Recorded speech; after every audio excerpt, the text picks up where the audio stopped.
Hello everybody and welcome to this week's Community Connection. I'm Jenna Brooks, your local realtor, and today we're with John Finan from Finan Home Service. Amazing. So, with this cold weather, I thought it is the perfect time to talk furnaces. And there are several types of furnaces out there. So, John, what are the most popular furnace out there? Well, for sure, high efficiency furnace. I mean, in Ontario for many years, that's all we could buy. So there will be some older furnaces that go up the chimney, but everything these days will be high efficiency. Okay. And what's that rating? What are we looking for? Well, we're looking for at least 92% in the olden days, but now it's 95%.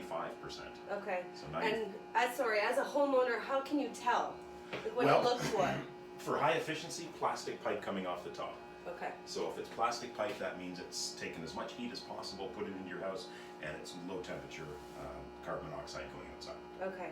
And your company, so why don't we just tell them a little bit about the services for the furnaces? Sure, yeah. So we do maintenances on furnaces, we repair them, we replace them, but what we thought we would talk about today is why you might want to consider getting a maintenance done on your furnace and why you wouldn't just leave it to run until the thing breaks down. And really there's three reasons, and I call them time, peace of mind, and money. So the first one is money.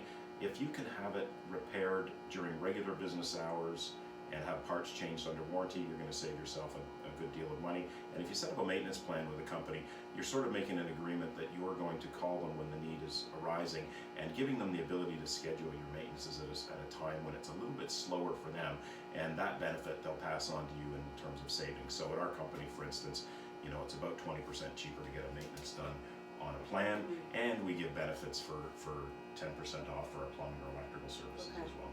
So rather than it's summer, you're worried about your air conditioning, and then you think about, oh, the furnace, I'll just worry about it in the winter, it's best probably to set up a plan so that you're ready for when something happens. Right, so if you think about, you know, the ecosystem for your furnace, there's an air conditioner, there's 52 weeks in a year. Rarely will they break down outside of about an 8-week period. So the first couple of cold months in the fall, that's when an furnace is likely to break down. So guess what? In London here, there's probably 100,000 furnaces. There is not 100,000 technicians to go out and repair them. Right. So you don't want to have to be fighting for those service calls. Getting a maintenance done sort of eliminates to a greater degree the possibility of that's going to happen.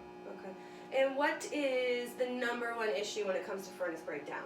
Number one is probably lack of maintenance, so not being cleaned. Filter being changed is probably the number one thing. So all of the air that's in this building has to come back down through here and through the filter. And if the filter isn't changed on a regular basis, we change ours here at the office about every 3 months. Some filters will last a little bit longer, some not quite as long, but if it's not cleaned, that air just can't pass through, and everything has to work harder to heat that. Right, it clogs up like an artery.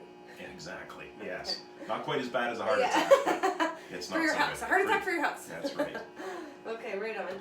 So what are we looking at here? What type of furnace is this? So this is a Lennox branded furnace, which is one of the main brands we sell. So in London, that's one of the more common brands. Company's been around since the 1800s, so forever. But the technology in these furnaces is nothing like it was 30 years ago. So people will say, oh, the fellow that I bought the house from said it's bulletproof, this thing will last forever. Might be true. However, a couple of things to consider: that if it's not high efficiency, A, you're costing yourself money, and if you do the math on the energy savings, typically the money that you could have been saving could be going towards, if you borrowed, a loan to pay for the new equipment. Right. So what I tell people is, if you have old equipment, you're paying for new equipment, you just don't have it. You're paying the utility company for it. Good point. And the other thing too is they have a lot of safety features on them. So, you know, in the olden days, furnaces would spew carbon monoxide into a house quite easily. Nobody would know anything. Right. When something goes wrong with the furnace here, whether it's the water, whether it's the venting, it shuts itself off. Okay. Okay, and some of them, this particular furnace comes with what we call a smart thermostat, and that allows, if the customer gives us access, to go in and do some diagnostics and remote modifications without actually having to roll a truck to their house. Awesome. So that's where the time and money savings are. Okay, right on. So not only do you service them, but you have them in-house and you install them. Yeah, we install them as well. Everything to do with heating and cooling, so fireplaces and water heaters and all of those things. Great. And funny, we're just standing in front of a humidifier, so you know, if the house is probably older than 1990, there's a good chance that it leaks air all the time, and a humidifier is a good way to get humidity back into the air so you're comfortable. The newer houses have an opposite problem, but if it's an older home, humidifier is a great thing. Awesome. Yeah. Well, thanks so much, John. No, my pleasure. I'm Jenna Brooks, your local realtor, and today we're with John from Finan Home Service. Have a great day. Bye.